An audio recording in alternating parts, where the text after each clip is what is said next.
Hello friends, good afternoon.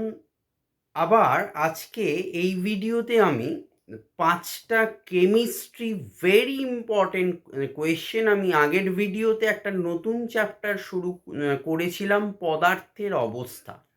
যারা ভিডিওটি দেখোনি অবশ্যই চ্যানেলের প্লেলিস্টে গিয়ে ভিডিওটি দেখো, তাহলে আজকের টপিকটা বুঝতে কিন্তু অনেক সুবিধা হবে। কেননা আমি পর পর সিরিজ বাই যতটা সম্ভব তোমাদের সহজভাবে বোঝানো যায়। কেন কি কেমিস্ট্রি পার্ট বা রসায়নবিদ্যাটা খুবই চাপ থাকে, খুব কঠিন একটা পার্ট আমি জানি। যতটা সম্ভব ইজি করে বোঝানো যায় আমি চেষ্টা করছি। ওকে, সো আজকে 5টা ডেফিনিশন উইথ এক্সাম্পল আলোচনা করব এই ভিডিওতে। কোয়েশ্চেন নাম্বার 1, গলনাঙ্ক কাকে বলে উদাহরণ দাও। 2, স্ফুটনাঙ্ক কাকে বলে উদাহরণ দাও। 3, হিমাঙ্ক কাকে বলে উদাহরণ দাও। 4, পদার্থের ভৌত ধর্ম কাকে বলে উদাহরণ দাও। লাস্ট 5, পদার্থের রাসায়নিক ধর্ম কাকে বলে উদাহরণ দাও। সো ভিডিওতে যাওয়ার আগে যেটা প্রতি ভিডিওতে বলি, ভিডিও ভালো লাগলে একটা লাইক দিও, শেয়ার করো এবং চ্যানেলটি প্রথম দেখলে অবশ্যই চ্যানেলটি সাবস্ক্রাইব করে পাশের বেল আইকনটি প্রেস করে রেখো। এই ধরনের ক্লাস 10, 11, 12 ডিগ্রি কোর্স, কম্পিটিটিভ এবং স্পোকেন ইংলিশের বিভিন্ন ভিডিও পেতে এবং যদি কেউ অনলাইন টিউশন নিতে চাও, সো ডেফিনেটলি আমাদের ইম্প্যাক্ট ইনস্টিটিউটে কন্ট্যাক্ট করতে পারো। 8910618541 এই নাম্বারে যোগাযোগ করতে পারো। Let's start the video. তো প্রথম ডেফিনেশন হলো গলনাঙ্ক। প্রমাণ বায়ুমণ্ডলীয় চাপে যে নির্দিষ্ট উষ্ণতায়, ভালো করে বুঝে শুনবে, দেখো বুঝতে পারবে। প্রমাণ বায়ুমণ্ডলীয় চাপে যে নির্দিষ্ট উষ্ণতায় কোনো কঠিন পদার্থ গলে তরলে পরিণত হয়। গলনাঙ্ক মানে গলা, এটা একটা শর্ট ট্রিক মনে রাখার। গলনাঙ্ক মানে কঠিন পদার্থ গলে তরলে পরিণত হয়, তাকে ওই পদার্থের গলনাঙ্ক বলে। উদাহরণ কি? যেমন প্রমাণ চাপে 0°C উষ্ণতায় বরফ গলে জলে পরিণত হয়, সুতরাং বরফের গলনাঙ্ক 0°C। ওকে, নেক্সট পার্ট, স্ফুটনাঙ্ক। প্রায় একই, শুরুটা শেষটা একই, সব এই 3টে সংজ্ঞা, কিন্তু মনে রাখার বিষয় আমি বলে দিচ্ছি সেগুলো। স্ফুটনাঙ্ক মানে কি? শুনে কি মনে হচ্ছে যে যেটা ফুটতে পারে, তাই তো স্ফুটনাঙ্ক। গলনাঙ্ক মানে কি বললাম মনে রাখার জন্য? যেটা গলে যায়, কঠিন পদার্থ গলে তরলে পরিণত হয়। আর স্ফুটনাঙ্ক হচ্ছে যেটা ফুটতে শুরু করে। তাহলে সংজ্ঞা হবে কি না, প্রমাণ বায়ুমণ্ডলীয় চাপে যে নির্দিষ্ট উষ্ণতায় তরল পদার্থ ফুটতে শুরু করে তাকে ওই তরলের স্ফুটনাঙ্ক বলে। উদাহরণ, যেমন প্রমাণ চাপে বিশুদ্ধ জল 100°C উষ্ণতায় ফুটতে শুরু করে, তাহলে বা সুতরাং জলের স্ফুটনাঙ্ক 100°C। 3, কোয়েশ্চেন 3, হিমাঙ্ক কাকে বলে? এই 3টে ডেফিনেশন অলমোস্ট সেম, কিছু কিছু এক দুটো জায়গায় চেঞ্জ হচ্ছে তাই।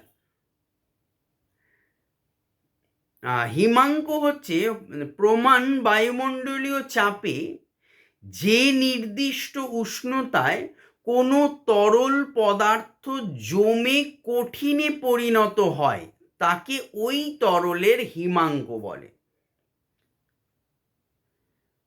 তাহলে দেখো উদাহরণ, যেমন প্রমাণ চাপে জল 0°C জমে বরফে পরিণত হয়, সুতরাং জলের হিমাঙ্ক 0°C। এবার দেখো, এবার 3টের আমি একটু ডিফারেন্সিয়েটটা বলে দিচ্ছি, মনে রাখার জন্য বলছি। গলনাঙ্ক কি বললাম? গলনাঙ্ক হচ্ছে, আমি মেইন জিস্টটা বলছি তোমাকে, মেইন জিস্টটা বলছি, ডেফিনেশন মুখস্থ করতেই হবে, আমি মনে রাখার জন্য বলছি যাতে কখনো ভুল না হয় এই থেকে প্রশ্ন আসলে। গলনাঙ্ক হচ্ছে কঠিন পদার্থ গলে তরলে পরিণত হচ্ছে, বরফ গলে তরলে পরিণত হয় গলনাঙ্ক। স্ফুটনাঙ্ক সেই তরল ফুটতে শুরু করে প্রমাণ বায়ুমণ্ডলীয় চাপে যে নির্দিষ্ট সংখ্যা, ফুটতে শুরু করে তরল, সেটা হচ্ছে স্ফুটনাঙ্ক। হিমাঙ্ক হচ্ছে কোনো তরল পদার্থ জমে আবার কঠিনে পরিণত হচ্ছে, মানে ধরো জল ফ্রিজে রাখলে ফ্রিজে আবার বরফ তৈরি হচ্ছে, এটা হিমাঙ্ক। এইভাবে তিনটে মনে রাখার একটা শর্ট ট্রিক আমি ভিডিওতে বলে দিলাম। ওকে, নেক্সট প্রশ্ন নাম্বার 4 কি বলেছিলাম বলবো, ভৌত ধর্ম কাকে বলে, very important basic question of chemistry. এগুলো না জানলে আমি আরও ভিডিও অ্যাডভান্স লেভেলে যখন দেব, আরও চ্যাপ্টার ওয়াইজ এগোবো, পার্টগুলো ছোট ছোট পার্ট ক্লিয়ার করো। আমাকে অনেকেই বলেছে কমেন্টে, ক্লাসে শুনি স্যার কেমিস্ট্রি কঠিন, বাট আমি বলছি হ্যাঁ কেমিস্ট্রি কঠিন, বাট একদম অসম্ভব নয়। কেমিস্ট্রিতে নাম্বার হয়তো কাট অফ তোমার কম আসতে পারে, হয়তো 25-এ, আর এখন সব এক্সামে ফিজিক্স, কেমিস্ট্রি, বায়ো সব এক্সামে আছে, অল কম্পিটিটিভ এক্সামে আছে। সো তোমাকে পড়তেই হবে, বাধ্য, ম্যান্ডেটারি, ঠিক আছে? তো যেটা প্রয়োজন সেটা পড়তেই হবে তোমার ভালো লাগুক বা না লাগুক, পড়তে হচ্ছে। এবার দেখতে হবে যে তোমার কোন জায়গাটায় নাম্বারটা স্কোরিং হয়, কোন জায়গাটা তোমার কাট অফে চলে যায়, কাট হবে নাম্বারটা, তো সেই জায়গাটা বুঝে পড়তে হবে। ওকে, সব পড়তে হবে এমন নয়, সব আনসারে টিক দিতে হবে এমন নয়, নেগেটিভ মার্কিং আছে। সো তুমি এমন আনসারে টিক দেবে বা এমন আনসার অ্যাটেম্প্ট করবে যেগুলো তুমি 80% 80-90% পজিটিভ যে হ্যাঁ এটা হতে পারে। এবার কিছু ডাউট কোয়েশ্চেন থাকবেই, যেটা একদম নর্মালাইজড ব্যাপার ফর প্রিলিমিনারি বলছি, সব পরীক্ষার প্রিলির ক্ষেত্রে, যে ধরো 200টা কোয়েশ্চেন আছে, তো 200টাই তোমার পারছো, হতে পারে না, কমন এসছে, হতে পারে না, তাহলে হয়তো 200তে তুমি হয়তো খুব প্রিপারেশন নিচ্ছ, 50% তুমি একটা জানো যে আমি 100 নাম্বার আমি পাচ্ছি, ঠিক আছে, আর 50 নাম্বার ছেড়ে দাও, মানে 150তে এক্সাম দাও, আর 50-এ দেখো যে তুমি কটা মোটামুটি ভাবে একটা মানে কাছাকাছি আসতে পারছো, যে হ্যাঁ এই আনসারগুলো কারেক্ট হলেও হতে পারে, আমি 80-90% শিওর। ওকে, সো 150তে অ্যাটেম্প করো, 160 করো, 170 করো, ফুল মার্কস আনসার দরকার নেই। এই যে কাট অফ গুলো হবে তাতে তোমার কনফিডেন্স লেভেলও বাড়বে এবং তুমি ওয়েল কনফিডেন্ট থাকতে পারবে। 200 আনসার করে আসা মানে এই নয় সে 200তে 200 পাবে। এমনও হয়েছে আমি দেখেছি, যে ছাত্র বা ছাত্রী 180 আনসার দিয়ে এসছে আর যে হয়তো 140 আনসার দিয়ে এসছে, দুটো মানে যখন রেজাল্ট বেরিয়েছে 140-এর ক্যান্ডিডেট ভালো মার্কস পেয়েছে। মানে ওই গল্পটা, ও যে 140 আনসারটা দিয়ে এসছে না, ও ওয়েল কনফিডেন্ট ছিল যে না আমি 140-এর স্যার আমি 120 পাবো বা 110 পাবো, এইটা প্রয়োজন, এটাই বলতে চাইছি আমি। ওকে, সো এই পার্টগুলো এই জন্য বলছি, কেমিস্ট্রি পার্টে হাল ছেড়ো না। যারা আর্টস ক্যান্ডিডেট আছো তাদের জন্য তো ভেরি একটা ইম্পর্টেন্ট এবং উইক পার্ট হয়, কেননা সায়েন্সে তারা উইক বলেই তো আর্টসে গেছে, ন্যাচারাল ব্যাপার এটা। তো তাহলে তোমরা ম্যাথস, জিআই, সায়েন্স মানে ফিজিক্স, কেমিস্ট্রি, বায়ো, এই 5টা সাবজেক্টে দারুণভাবে জোর দাও।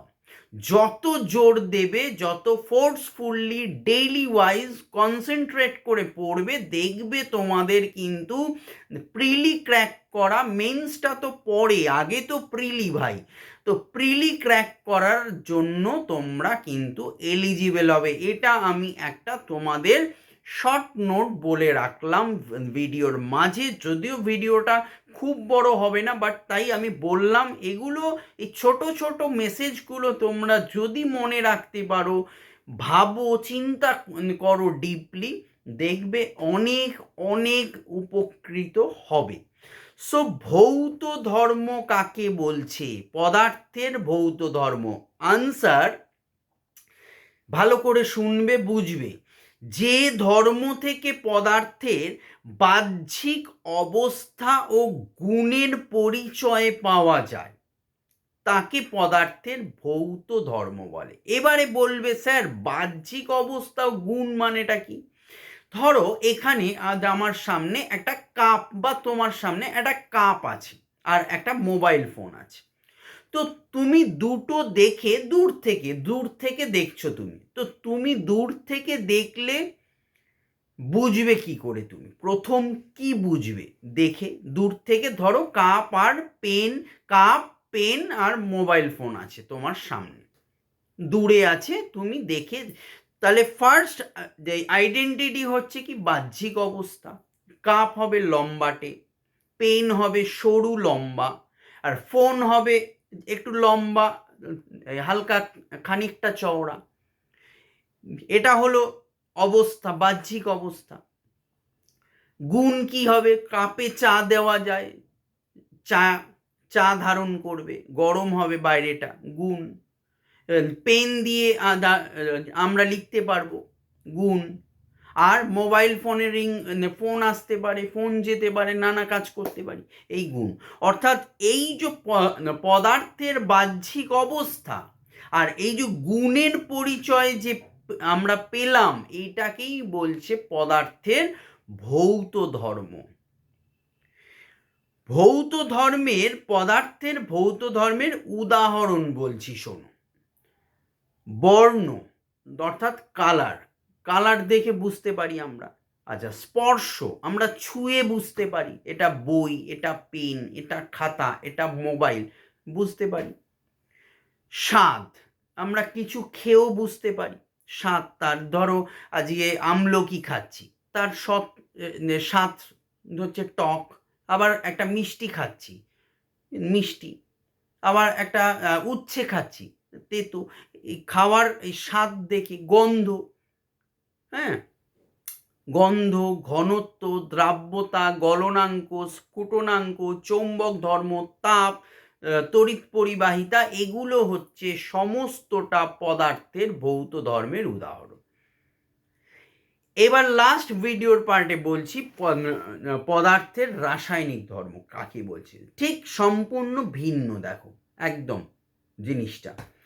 যে ধর্মের প্রকাশে পদার্থের গঠনের সম্পূর্ণ পরিবর্তন ঘটে, যে ধর্মের প্রকাশে পদার্থের গঠনের সম্পূর্ণ পরিবর্তন ঘটে, অর্থাৎ পদার্থটি পৃথক ধর্মবিশিষ্ট অন্য একটি নতুন পদার্থে পরিণত হয়, তাকে পদার্থের রাসায়নিক ধর্ম বলে।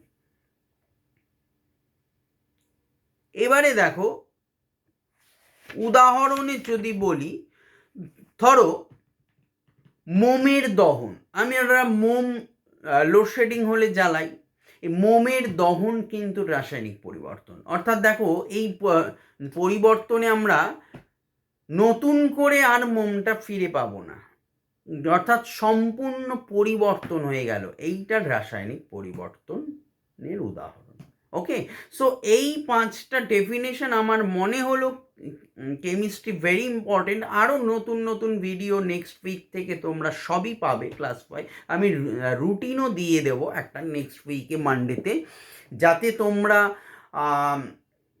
একদম ডে টু ডে ওয়াইজ তোমরা ক্লাসগুলো পাও, দেখতে পাও, শুনতে পাও, বুঝতে পারো এবং আমাকে মেসেজ করতেই পারো যে স্যার এতে আমাদের প্রবলেম হচ্ছে, টিউশন সংক্রান্ত কিছু থাকলে তোমরা অবশ্যই আমাকে আমাদের ইনস্টিটিউট টিমকে হোয়াটসঅ্যাপ করতে পারো। তো ভালো লাগলে একটা লাইক দিও, শেয়ার করো এবং চ্যানেলটার পাশে থেকো সাবস্ক্রাইব করে। Thank you.